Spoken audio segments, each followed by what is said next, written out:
And why are we doing a retrofit and not HIDs or LED bulbs?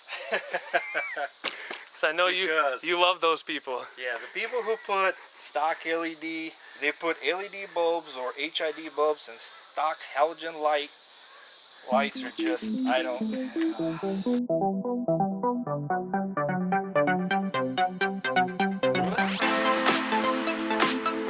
Alright, today we're working on a 3rd gen CRV. We're going to go from a standard H4 bulb, reflector housing bulb that looks something like that, to a Morimoto D2S 5.0 Bi-Xenon, so it'll do both functions, high and low. And we're going to show you how to get that done to your CRV or similar H4 car. So first things first, in your kit, you get the Bi-Xenon projector. Comes with all the goodies, and we'll get to that later on the ins and outs. That's the first part of the kit. And then on the back of the headlight, you have your D2S igniter. We'll show you how to put that in. And then operating that, you're going to have your ballast. This is the Morimoto XD35. It's a 35 watt system. I think you can upgrade to a 50 or 50, but adds a little more heat to the system, and I wanted to keep things simple. But you can kind of see what's going on there. It's rated for 2,500 hours. I don't know how that'll hold up or how to measure it, but.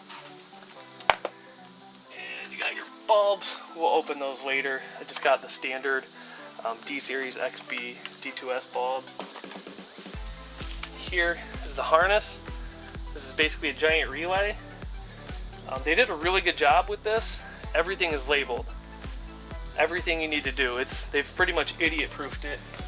And the only specialty you want to make sure you order is, so this is an H4 connector. It's pretty much the same harness, just this will change for what kind of headlight your car has. So this will actually plug into the original OEM Honda headlight switch that ran the low and the high beams. So that information or signal will now run through this, and this will go through here, through the igniter, and then out of your headlight. So we're gonna get to it.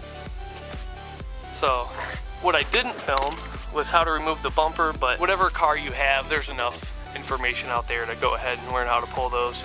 Yeah, so when you take your headlight off, the first thing you're going to do is you're going to flip it on the back side, and you're going to trace the headlight all the way on the edge, okay?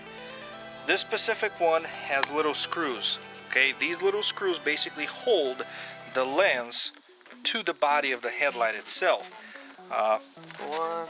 So there's one on this one, it's kind of like on the upper side. There's one more up here in the corner, and there's one more on the bottom corner. So this specific one has 3. Some have 1, 2, 3, 5, depending on your headlight, depending on your car. Some headlights have little metal clips that actually clip over the bottom of the headlight and the actual lens. Those you can just spray out with a little screwdriver that come out. But before you start baking it or taking it apart, you got to make sure you take those out, because when you get the butyl rubber here soft and you start pulling it, you will break those ears, and then it's not going to be nice to the headlight. And why are we doing a retrofit and not HIDs or LED bulbs? Because I know you love those people. Yeah, the people who put stock LED, they put LED bulbs or HID bulbs and stock halogen lights are just, I don't like them at all. First of all, it's illegal, because the headlight is not designed for that kind of a light output. And second of all, I don't care what people are going to say in the comments. Yeah, you have to aim them down. That does not work. It does not work. No, don't put LED or HID in a stock halogen headlight. It's stupid. It's dangerous. You're blinding everybody in front of you that's driving, so it's not nice. Don't do it. You're not going to get any more eye output. So, even if it looks brighter, it doesn't mean it lights the road. It doesn't mean you see any better. No, what it does is it just scatters the light everywhere, but where it's supposed to go. It blinds everybody that's coming in front of you, and then you think you're cool, and actually when it rains it's actually worse because way worse. you can't see anything. So Jack Dick. yeah. So now that we've taken all these pieces out, you can leave the little bulbs in, the actual H4 bulb in this one. That can come out later on. The one thing to be careful about is when you look at the headlight itself, it's going to have these little clips. Okay, don't try to bend them, don't try to prime because you're going to break them. These are going to soften up pretty nicely once we hit them with the heat gun, and you will see they will start to come up a little bit, and once we go to pry the headlight out, they will just come out right out. So next step, let's get some heat. People now have zero excuses not to do a proper retrofit in your car instead of just throwing a $25 eBay HID bulbs in a standard house. So what we're going to use here is just a simple electric heat gun. Hopefully it works. Yeah, we've been having little problems, but this baby has melted down quite a few headlights. So basically what you're going to do is, and some people, you can throw them in the oven, you can heat them up in the oven. Usually it's about 200 degrees for, I don't know, 15 to 20 minutes. You pull it out every 5 to 10 minutes to see how it melts down, and then you can start pulling apart. Yeah, that's a 12 valve Cummins. Nice. That's the neighbor.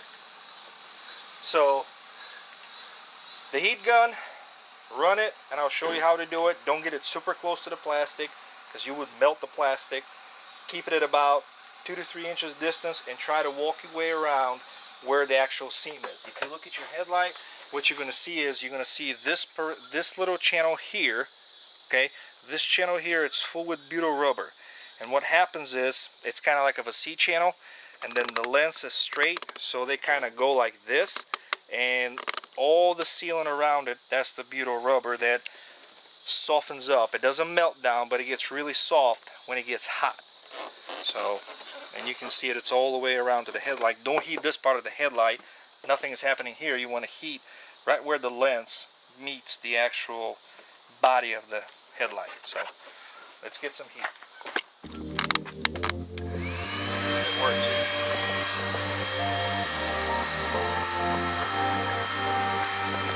Do you get small enjoyment out of hearing a diesel and just, that's a Cummins, that's a Power Stroke, that's a 6.4, all I hear is turbo.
So instead of a standard flathead, there's nothing wrong with it, but you can end up gouging that channel, and then when it goes back together, it doesn't look right. It looks all wavy and junky.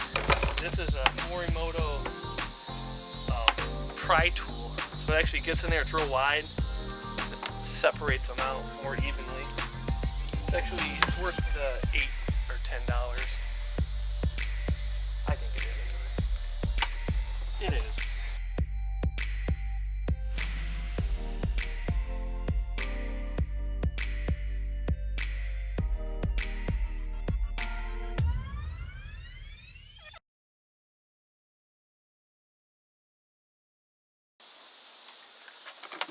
Most important thing is take your time.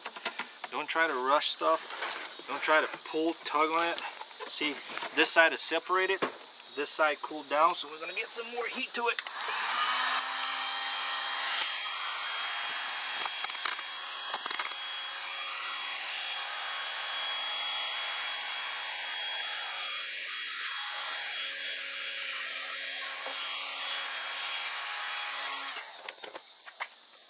What's going on? We got one done.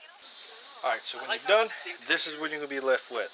A lens, and then you're going to see a bunch of the butyl rubber. It's still there. Don't touch it, it's hot, it's sticky. So that would help you when you put it back together. Don't disturb it to where it was, because it's going to go back where it needs to be. Okay, so this is the clip that basically holds the actual Whole reflector stationary in there. And then this specific headlight, the other one is out, it's back there, you can't see it, but this specific headlight has only one adjustment point. When you start unscrewing this, what's going to happen is it's going to come out of the threads here, and then this piece will come out. We're going to adjust the headlights after that anyhow, so we really don't care where the adjustment point was, because it was adjusted for a halogen bulb, and now we're going to have that HID projector. We need a 10mm deep socket. Oh, Chris has it. I guess you didn't need the extension, but no.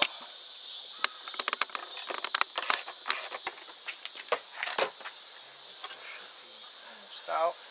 And then this is what I was talking about. So this basically what it does is as the reflector sits inside the headlight and you're turning the screw in or out, it adjusts how high or low your headlight is. This specific one doesn't have the left and right adjustment. I don't know why. They were pretty serious about when they said we're going to make it perfect from the get-go, so you can only adjust how up and down the beam is. So this is out, and this is the next step. Take this guy to the side, you don't need any more. Next step is remove your bulb, or you can remove your bulbs from the get-go. This is your standard H4 55 and 65 watt, I think, low beam. No, wait. Yeah, low beam is 55 watt, high beam is 60 watt. But this is why in this specific case, this application, we're retrofitting a Bi-Xenon projector, because we want to have a low and high beam in one projector. So next step is we're going to take this little cap off, because we don't need it anymore. the reflector cap. The reflector cap's coming off. Then there's a couple of small brackets here that we're going to take off. So when we go to mount our projector, when the end comes out of it, we'll be able to screw it in, and you will see what happens here shortly. So here's what's happening. This little guy, this little screw comes out. As it comes out, your little reflector piece comes out too. This is no longer needed.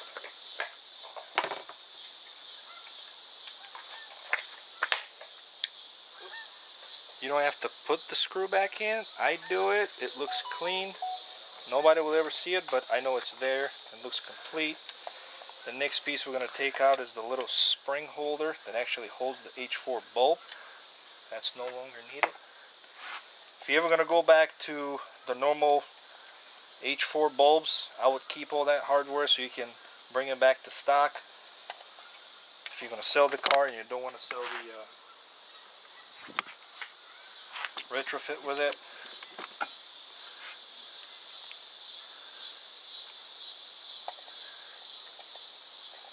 Now, one small problem that we ran into, which years ago when I was doing retrofits, that would have been absolutely nothing to worry about, is this opening here.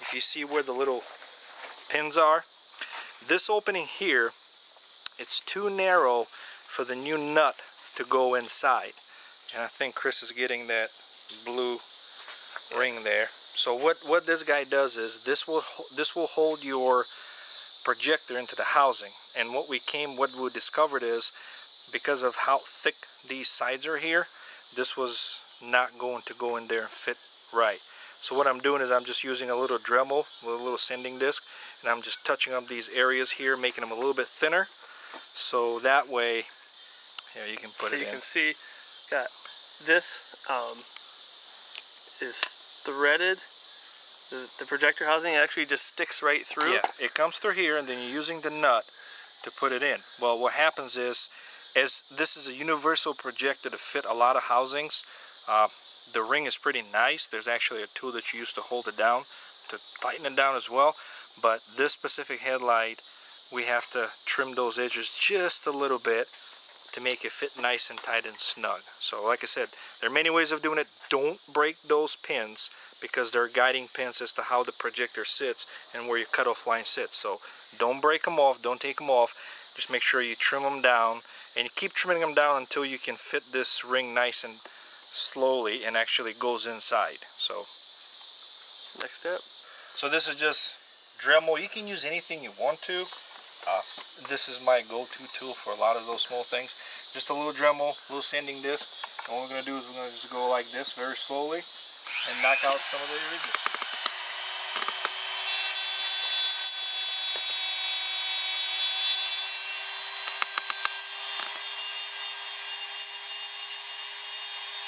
But you can see we took very little, and now the actual ring fits in there perfect. Money. It gets in there just nice and tight, which is what we wanted to. And then with the tool that came in, we'll be able to screw it down and pull the projector back in.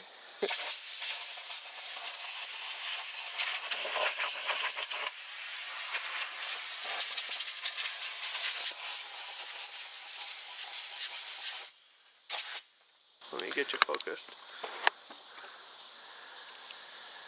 This is the Morimoto D2S 5.0 projector from the Retrofit store.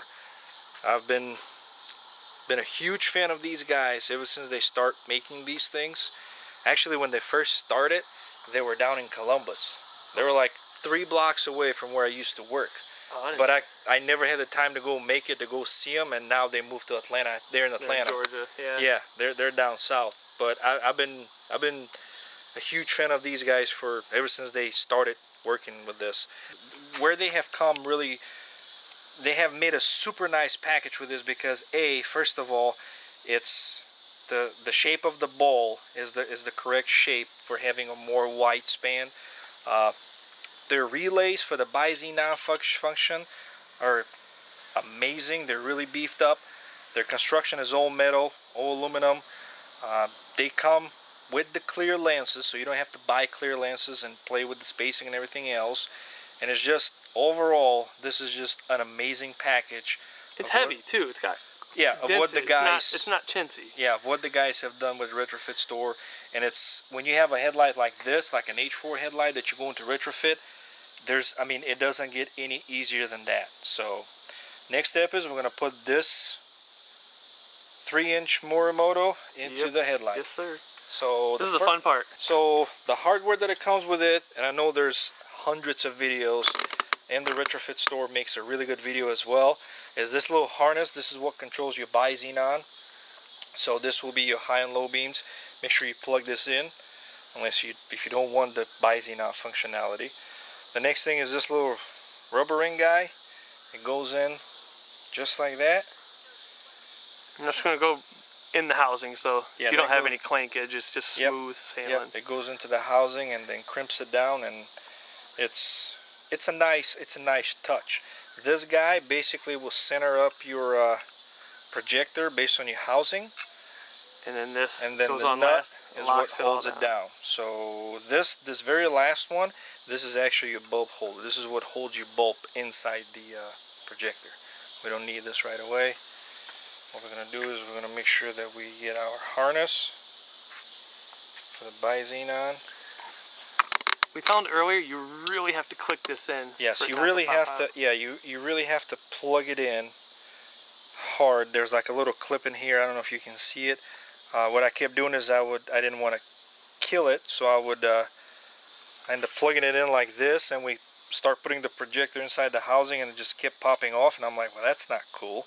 Doesn't sound like the guys from the Retrofit store will make something like this. But if you take it in, you plug it in, just when you think it's in, go ahead and give it that little more of a push, and now it's all the way in. Now this guy, it's like not coming out.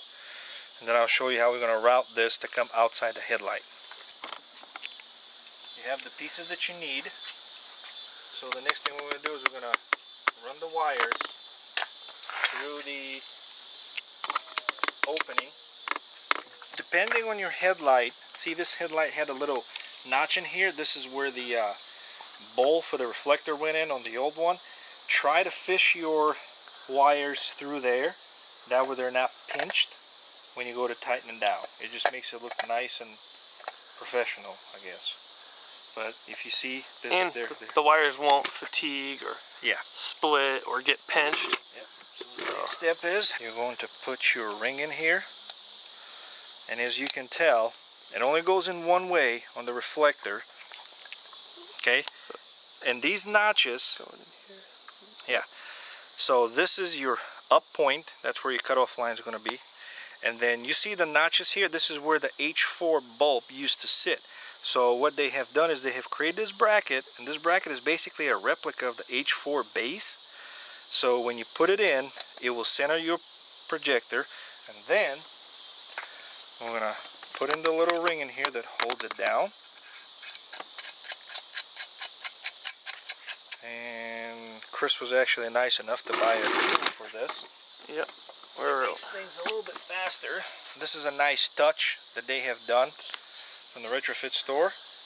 It only goes in one way, and you basically start screwing it down. You don't have to kill it, but make sure it's nice and snug.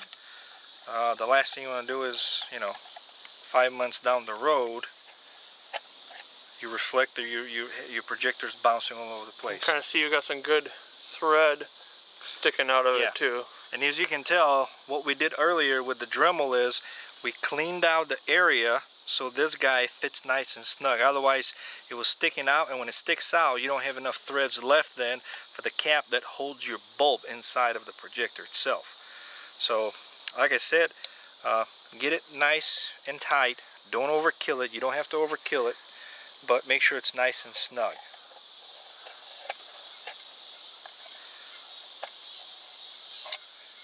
Some people, there's a socket here. If you start cranking it down with a ratchet, you're gonna break stuff. This is, 15-year-old Honda or 13-year-old Honda plastic. Yeah, it's plastic, and then you can probably get the threads messed up and whatnot. But just basically get it nice and snug. And then when you grab your reflector, when you grab your projector, there shouldn't be a whole lot of play. This one still has a little bit of a play, so I'll give it a couple more turns.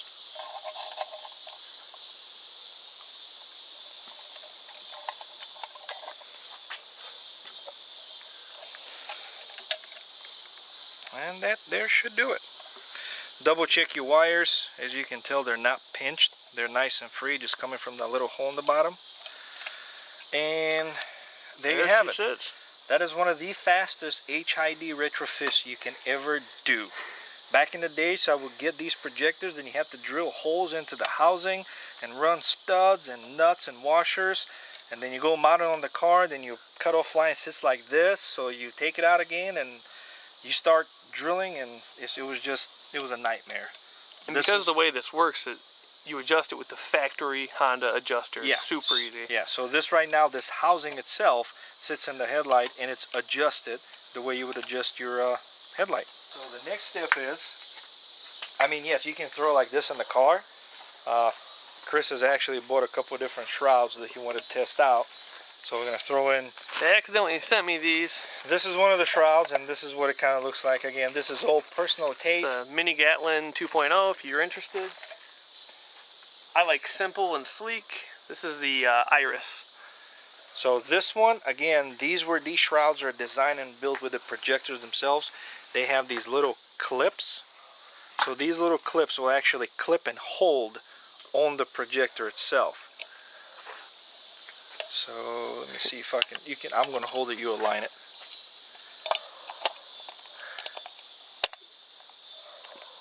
There you go. Is it centered? Yeah. Okay. The clip, it's centered. Now this is, like I said, this is uber easy. Back in the days, I would put those in. You have to glue them down and wait for them to dry and make sure they don't come apart. And 3 months down the road, they kind of, it's in there. It clicked. Yeah, it's simple. Yeah. And then it kind of like 3 months down the road, your shroud just kind of hangs out halfway out. Take a nice clean microfiber towel, and what you're going to do is you're going to wipe out all your fingerprints.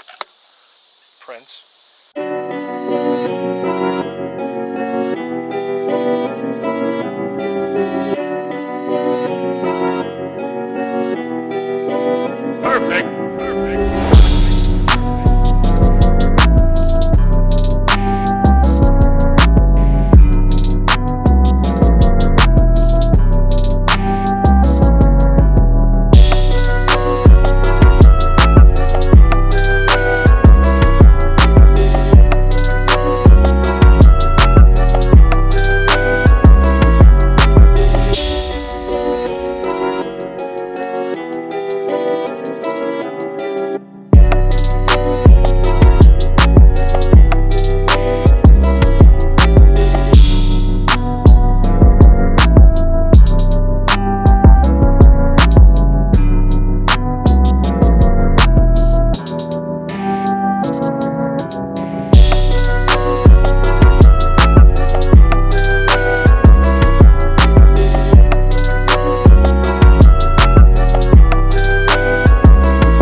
You got to get your bulbs inside.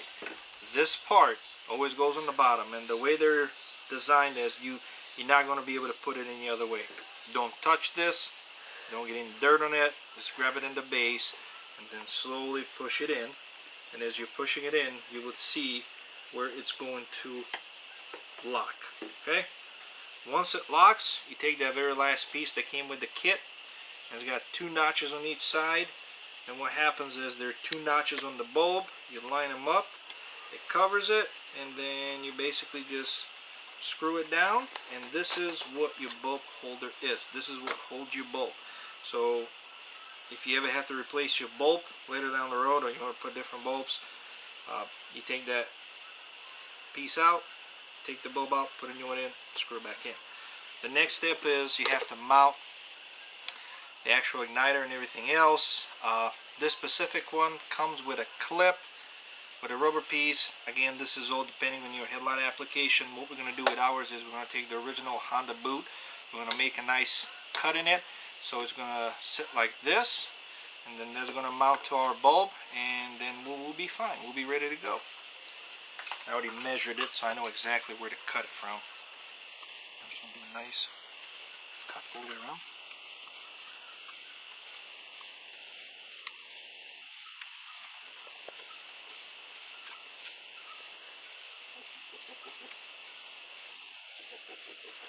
Okay, so this is what it's going to look like when we're done. You guys are going to come through here and it'll be just fine. The next piece is I'm going to poke just a tiny little hole on the bottom. And while we're poking a hole, I'm going to take these guys. These are the wires for the high beam, for the Bi-Xenon application. Push them through here.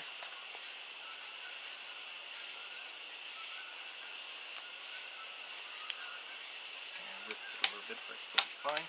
So now this is going to get a nice clip on the back end, and then that clip will plug into the harness, so when you go from high to low beam, the flapper inside will work. Push this guy back where it's supposed to be, and your next step is you take it, and then this guy also has notches in there, and you can put it this way or you can put it this way, depending on how the application is, how the headlight is turned. But in our case, we're doing this, and as you can tell, it's smushed nice and well in the gasket, so it's nice and tight. This guy, it's going to get evicted. We're going to cut it because we don't need it. And put it in the parts bin for a future project. In this case, it's going straight to the trash, because I have like 50 of them. Or if you watch The Office, the special filing cabinet. So now we're basically done. We're going to put our little plug-in here for the operation on the Bi-Xenon function. This guy is going to get plugged into the ballast. The harness is going to get plugged into the car. And then we're going to turn them on and see how bad of adjustment we have.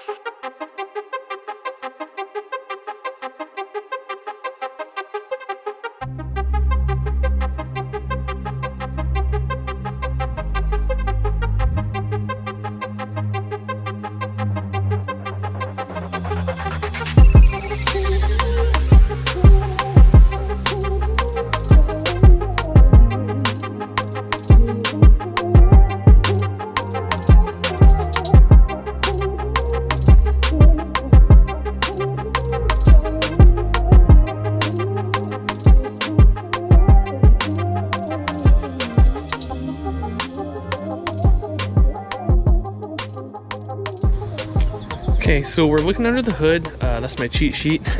But anyways, I'm going to show you what it took to wire the headlight retrofit up. It's actually super easy. This harness is freaking gorgeous. Made everything a cinch. You have to, it's basically, you don't have to think, you just have to do it. It takes 3 things to make this run. You need power, ground, and it's tucked back in here, but this originally plugs into the original headlight bulb. That's what sends signal for low and high into the controller. I just kind of tucked that back. The CRV is a little tight for room. It's not the biggest car in the world, especially if you're used to working on 60s, 70s, 80s stuff. But anyways, so you plug in the original headlight to that, you get power, you get ground, and then you hook up your ballast. I didn't know where to put it over here. I found that 3 bolts on this work very well.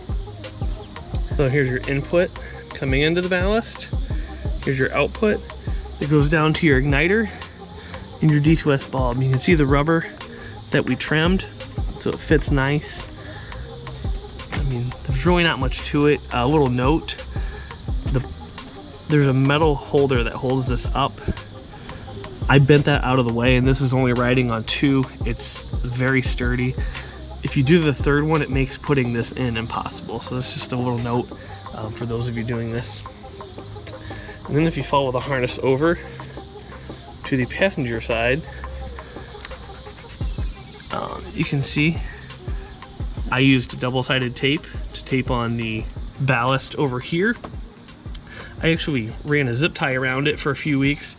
And then once I was confident enough that the double-sided tape would hold, I took the zip tie off.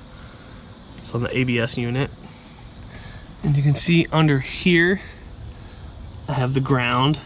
One of the reasons I left this all labeled and not perfect is I don't know how much longer we're gonna have this car. So I thought we'd have a minivan by now, but hey, this thing just won't die. And so you can see over here we have the igniter for this side, the trimmed rubber, and that's about it. I mean, it's really simple. If you can see this right here, this is the high-low controller for the projector. Forgot to point that out on the other side, but that's really it. I drew this out. I'm gonna put one up on the screen now so you can see it. Basically, you got the motor control unit at the top. You get input from the OEM bulb, 12-volt power, a chassis ground off of each ballast, and then the high beam output and the ballast output. It's really simple. Like I said, the harness, I think it's $45 if you buy it separately. I just got it in the kit. Super pleased with the results. You know, it's been a year or so, so I'm gonna talk about a few things I would do different now. All right, so now that these have been on the car for over a year, notice the beard from when we shot it last time to now. It's been a whole year. Facebook just reminded me yesterday, so a year and a day. I will say these have performed flawlessly. I'm super happy with the output. Driving at night no longer sucks. Even though these headlights weren't terrible, they're still far from, you know, modern car standards. And modern, I'll say mid-2000s, not 2020. Headlights have gotten worse. Anyways, a few things I would do differently is give myself more time. I think we thought we could do this in 3 hours. Don't think that, that's stupid. Give yourself at least 6, maybe more. If I were to do this again, I would buy a spare set of lights. That way I can take them apart, do the retrofit in the spare set, get it 90% done with the lenses off, set it in the car, line up the cutoff lines. Once I'm good, seal them back up, throw them in, put the bumper back on, you're good. Doing it this way, as you saw in the video, it got really dark on us when we were putting this in, and reaching your hand back in there it's a stretch. So I guess things, definitely buy the lock ring tool. It's worth, I think it's $5 or $10 to tighten everything back up. You don't need it, but it is really handy. Makes everything really easy. Kind of cheap. So more spare time. These are the blue tinted lenses. I got the 5K bulbs at first, and when we first got it done, everyone was flashing us, and I'm like, I know these aren't blinding people, it's just they're so intense. And then you add the blue on top of that, they're almost like one of those annoying headlight cars you see coming down the road. Put the 4K bulbs in, nobody flashes us, and they're brighter, they're less wearing on your eyes, especially in all seasons. The next thing I regret is these. I don't like these shrouds. They're fine, they're okay, but you can see they're kind of goofy looking. With the shadow behind them, I'd either like to put a little halo back there to light everything up so it looks normal, or I really like the look of the Apollo or the Panameras. I think I prefer the Apollos, though. It's just a bigger shroud for a big headlight, because you have so much room in here. So really that's it. Oh, one other thing. We put these in, we gave it our best eyesight, but when you throw these on a wall, the driver's side headlight is probably 3 degrees off, and it annoys the hell out of me. When you're driving down the road and you have like a wall on the highway, you can see that they're off. You know, it's under over here and up over there, and that's why I said give yourself more time, and it'll turn out perfect. I am gonna pull that apart and fix it. I just haven't found the time yet. I was gonna buy a spare headlight to have everything open to swap it into to make life a little easier. But anyways, I'll throw up some footage now of it driving at night. And if you're in the Northwest Ohio area or close, Eastern Indiana, Southeast Michigan, and have a stock CRV, I'd love to do a side-by-side comparison. That's one of the things I wasn't able to capture, is how much more intense on the light meter are these. But I can tell you from driving, like here's stock, here's LED bulbs, and then these are just gonna blow you away. You know, if you've never had a nice set of projectors. Super happy with them. All right, thanks for watching. So a quick note, these CRVs have daytime running lights. That's something you're gonna wanna delete when you do this, because it's, I believe, a 5-volt reference going into the headlight instead of a 12. And I don't believe those ballasts are designed to run on a 5-volt, but it'll light them up and they'll look fine. But that's just gonna wear your bulbs out sooner, because they're only rated for about 2,500 hours. You're gonna wanna check your specific manual. That's why I didn't record the process, because this owner's manual is 2007 and not 7 through. This is also a first year. So I'm gonna come back here. So I marked it. And you wanna find the daytime running light notification. The daytime running light number is 37. It's a 7.5 amp fuse. And if you go over here, it's the very last one by a big relay. And that's, kind of get a reference, that's up under there. And note, it might be stuck in there really, really good. So wear a glove in case, you know, when you're pulling your arm down, you don't cut yourself or anything like I did. I had a pretty good blood show from it. Because some of that metal that holds the pedals in place, like the pedal cluster, is not very refined. So just a point of caution I wanted to throw in here before I finish the video.